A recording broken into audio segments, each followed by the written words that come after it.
जुग जुग जियो, सदा सुखी रहो। दोनों बड़े प्रसन्न हो। बात क्या है?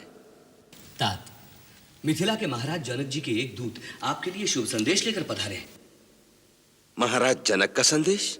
हाँ भैया, राम का संदेश। मेरे राम का संदेशा? वो कुशल से तो है ना? कुशल तो है ही माता, साथ ही उन्होंने अपना रण कौशल भी ऐसा दिखाया है कि आर्यवर्त के बड़े बड़े बलवान राजा वीर राजकुमार हार गए, तभी अपने भैया आगे बढ़े। शत्रुघ्न, सारी बात एक साथ ही कह देगा। भैया, बात रोकने से मेरे पेट में पीड़ा होने लगती। अरे बड़ी माँ को तो आ जाने दे, उन्हें संदेशा भेजा है, आती ही होंगी। क्या बात है? राम का क्या संदेशा है? ऐसा संदेश है बड़ी माँ, आप आनंद विभोर हो जाएंगी। पहले आप अपना धीरज तो संभालिए। अच्छा बाबा, धीरज तो रख लिया। अब बता मेरे लाल, बात क्या है? दो संदेश है, एक ऋषि विश्वामित्र जी का, दूसरा महाराज जनक का। तो पहले कौन सा सुनाएगा रिपुदमन? क्यों तरसा रहे हो? लाओ, ये दोनों पत्रिकाएं हम स्वयं पढ़ लेंगे। आप पढ़ेंगी? हाँ। खुशी के आंसू तो पहले ही उमड़ रहे हैं, इन आंसुओं से पत्रिका पढ़ने से पहले ही धुल जाएगी, फिर पढ़ने के लिए कुछ भी नहीं रहेगा। अच्छा बाबा, तो तुम ही लोग पढ़कर सुना दो, पर सुना तो दो। हाँ, जल्दी सुना दो, क्या संदेश है? हाँ। तो सुनिए। हमारे राम भैया और लक्ष्मण कुशल से हैं। उन्होंने राक्षसी ताड़का को मार दिया। सुबाहु मारीच को परास्त करके मुनि विश्वामित्र जी का यज्ञ संपूर्ण करा दिया। फिर मुनि उन्हें मिथिलापुरी ले गए। वहां राजकुमारी सीता का स्वयंवर हो रहा था। उसकी शर्त थी, जो उनके यहाँ रखे हुए शिव धनुष को उठाकर उस पर प्रत्यंचा चढ़ाएगा, उसी के साथ राजकुमारी सीता का विवाह हो जाएगा। सब राजा राजकुमार शक्ति लगा लगाकर हार गए। पर भगवान शिव जी का वो धनुष किसी से हिला तक नहीं। इस पर महाराज जनक ने उपस्थित राजाओं को कुछ अनुचित वचन कह डाले, जो हमारे लक्ष्मण भैया से सहन नहीं हुए। और लक्ष्मण ने क्रोध में आकर भरी सभा में महाराज जनक को ललकारा। फिर क्या था? मुनिवर विश्वामित्र जी के आदेश पर राम भैया उठे और उन्होंने सबके देखते देखते धनुष को उठाया, तनिक शक्ति लगाई और धनुष के दो टुकड़े कर दिए।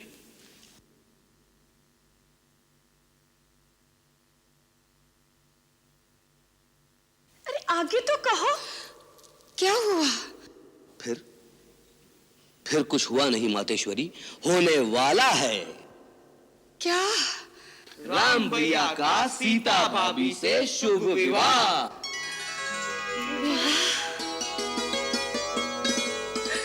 मेरे राम का विवाह? दीदी, दीदी मुझे संभालिए। बड़ी प्रसन्नता की मेरे हृदय की धड़कन रुक रही है। कैकेयी, अपने को संभालो, अब सास बनने का समय आ गया है। सास? हाँ दीदी, सास सुन के ही कैसा लग रहा है। हम सास बनेंगे, हमारी बहू आएगी, हम अपना सब कुछ उसे सौंप कर निश्चिंत हो जाएंगे। और फिर इस राजमहल में एक बार फिर से नन्हे मुन्नों की किलकारी गूंजेगी। हम दादी बन जाएंगे दीदी, हम दादी बन जाएंगे। हम भी तो दादा बन जाएंगे। दादाजी तो आप बन ही जाएंगे, किंतु फिर हमें आपकी तरफ ध्यान देने का अवकाश ही कहाँ मिलेगा, क्यों दीदी? भैया, फिर हम भी तो कुछ बन जाएंगे। हाँ काका, तू छोटा, मैं बड़ा। अरे आप सब अपने ही सपनों में खोए जा रहे हैं। इतना शिष्टाचार भी भूल गए। महाराज जनक के राजदूत से भी तो मिलना चाहिए। सचमुच हमें इसका ध्यान ही नहीं रहा। भरत जी, उन महानुभाव को सभागृह में ले आओ। गुरुदेव वशिष्ठ के साथ हम उनसे वहीं मिलेंगे। जो आ गया था।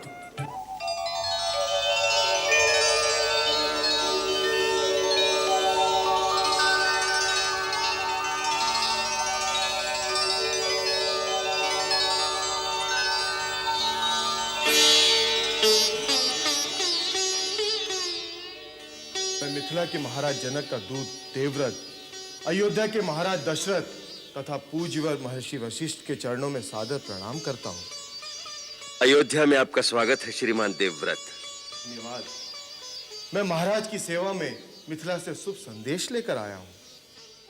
आपका संदेश कुमार भरत ने हमें सुना दिया है। अब आगे के लिए क्या आदेश है प्रभु? मेरे महाराज ने पूज्यवर विश्वामित्र के आदेश से आपकी सेवा में निवेदन किया है कि आप अपने उपाध्याय, कुल पुरोहित, बंधु बांधुओं के साथ बारात लेकर मिथिलापुरी में पधारने की कृपा करें। इस संबंध में गुरुदेव अपना निर्णय प्रदान करें, उसी के अनुसार कार्य किया जाए। आर्य देवव्रत, अयोध्यापति की ओर से महाराज जनक की सेवा में निवेदन करिए कि हमें आपका निमंत्रण स्वीकार है। हम शीघ्र ही शुभ मुहूर्त में बारात लेकर जनकपुरी पहुंचेंगे और हमारी ओर से मिथिला नरेश से कहिए, मिथिला और अयोध्या का यह संबंध बड़ा ही शुभ है। इस संबंध के द्वारा आर्यावर्त की दो महान शक्तियों का मिलन होगा। पूज्यवर महामुने, मैं अपने महाराज जनक की ओर से इस आशीर्वाद के लिए आपका धन्यवाद करता हूं। महाराज, मुझे जनकपुरी जाने की आज्ञा प्रदान करें, जिससे मैं आपके आने का शुभ समाचार अपने महाराज तक शीघ्र पहुंचा सकूं। आपको हमारी ओर से अनुमति है आर्य देवव्रत। वहां जाकर हमारे दोनों बालकों को हमारा स्नेह संदेश, हमारी शुभ आशीष देना।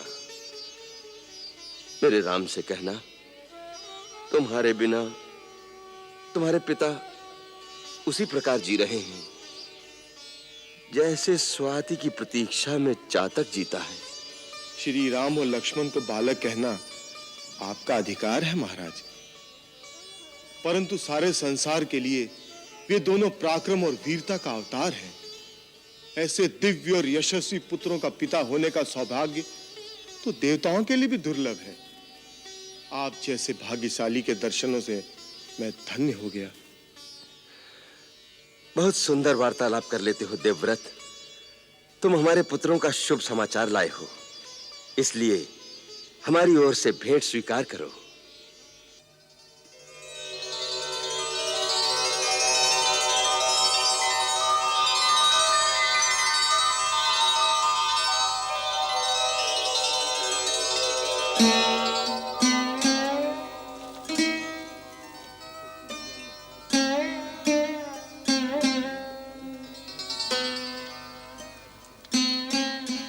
आप जैसे कीर्तिवान महाराज का उपहार पाना मेरे जीवन का परम सौभाग्य है। परंतु महाराज, ये हमारी बेटी की ससुराल है। यहां से कुछ लेना नीति और परंपरा के विरुद्ध है।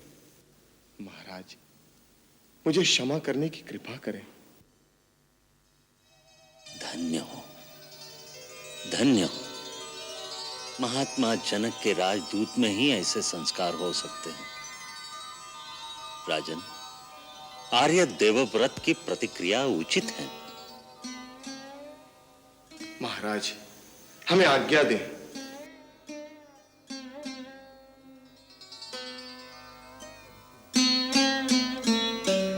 अब गुरुदेव आज्ञा दें, उसी प्रकार कार्यक्रम निर्धारित किया जाए। राजन, सुंदर संजोग बन रहा है। राम की बारात प्रस्थान के लिए परसों सूर्य उदय की 3 घड़ी बाद मध्याह्न प्रारंभ होते ही शुभ मुहूर्त बनता है। गौरी गणेश मनाकर प्रस्थान हो। कुमार भरत, वत्सरिपुदमन, गुरुदेव वशिष्ठ जी और हमारी ओर से श्रद्धेय श्री वामदेव जावाली, श्री कश्यप जी आदि महात्माओं को सविनय निमंत्रण दो। समस्त मंत्रीगण, सामंतगण और सारे नगर में न्योते का श्रीफल फिरवाकर सबको हमारा निवेदन सुना दो। नगर भर को राम की बारात में चलने का निमंत्रण दे दो और सेनापति से चातुरंगिणी सेना तैयार करने को कह दिया जाए। जो आज्ञा तात। समय कम है, तैयारी बहुत करनी है। तुरंत तत्परता पूर्वक कार्य करना होगा कुमार भरत। आप निश्चिंत रहें गुरुदेव।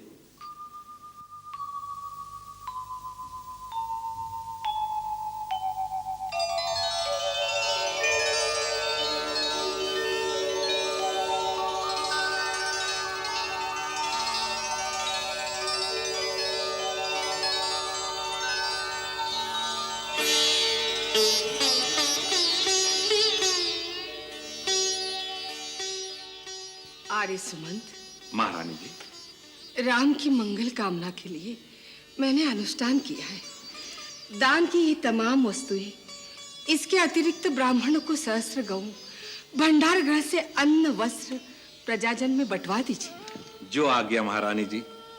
इस अवसर पर महाराज ने भी राजकोष के द्वार पर खुलवा दिए हैं।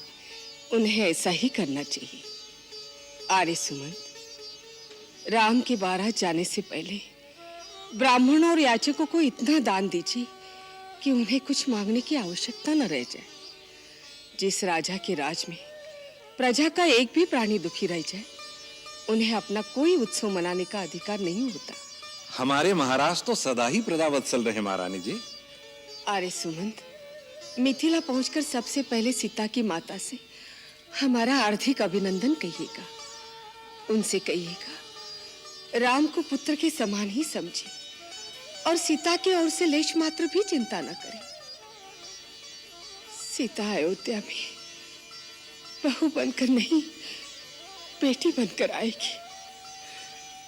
कौशल्या की ममता के आंचल में संतान के समान ही स्थान पाएगी।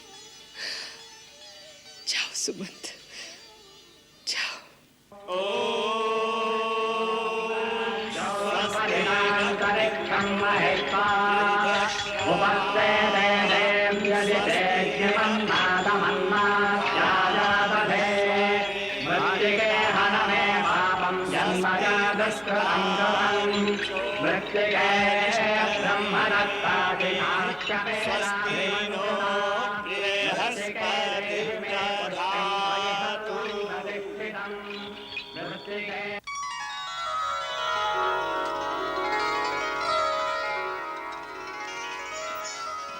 अवध नरेश, मिथिला आपका स्वागत करती है। मेरे बड़े भाग्य हैं कि आपकी चरण रज से मिथिला पावन हो गई। मिथिलेश्वर, आपकी आज्ञा हुई और हम आपके प्रेम की डोर में बंधे चले आए। इतनी प्रतिष्ठा, इतना सौभाग्य प्राप्त होगा मुझे, ये तो मैंने सपने में भी नहीं सोचा था। रघुकुल के साथ संबंध होने से मेरे वंश की प्रतिष्ठा भी बढ़ गई। कैसी बात करते हैं विदेहराज? इस संसार में किसका किसके साथ संबंध होगा, इसका निर्णय केवल विधाता के हाथ में होता है। वही शुभ समय आने पर इन कड़ियों को जोड़ देता है। उन्हीं परमेश्वर की इच्छा से आज अयोध्या और मिथिला दोनों बराबर के संबंधी हो गए हैं। नहीं महर्षि, बराबरी के नहीं। मैं तो कन्या का पिता हूं, आपका दास हूं। मेरी और आपकी बराबरी कैसे? आपने ठीक कहा महाराजा जनक, हमारी आपकी बराबरी कैसे हो सकती है?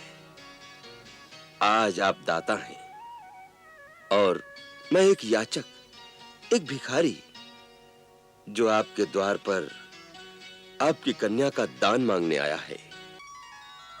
देने वाला दाता तो सदा ही महान होता है। शास्त्र भी कहता है, प्रतिग्रहो दातृवश। लेने वाला दाता के अधीन होता है। इसलिए आप जो आज्ञा करेंगे वो हमें शिरोधार्य होगी। आप कितने उदार हैं महाराज दशरथ। अपने स्नेह के बंधन में आपने विदेह को भी बांध लिया। आपके साथ देवता तुल्य वशिष्ठ, वामदेव जी, ऐसी महान विभूतियों के स्वागत के अभिमान से मेरा मस्तक भी ऊंचा हो गया। विदेही राज, मेरा विचार है कि महाराज दशरथ, महर्षि वशिष्ठ और बारात में आए हुए अतिथियों को यात्रा की थकान मिटाने के लिए विश्राम करने दें। प्रातः शुभ मुहूर्त में आप दोनों संबंधी गुरुजन के साथ बैठकर श्री राम और राजकुमारी सीता के विवाह की चर्चा करें तो उचित होगा।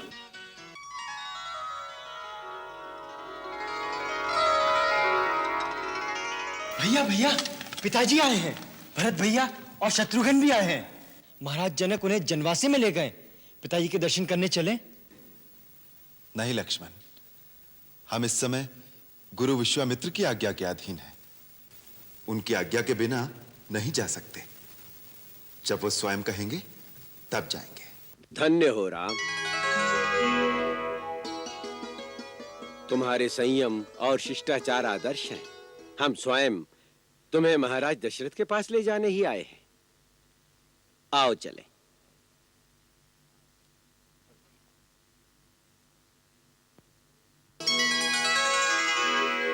भूप बिलो के जबहि मुनि आवत सुतन समेत, उठे हर्षि सुख सिंधु महु, चले थाह सीले।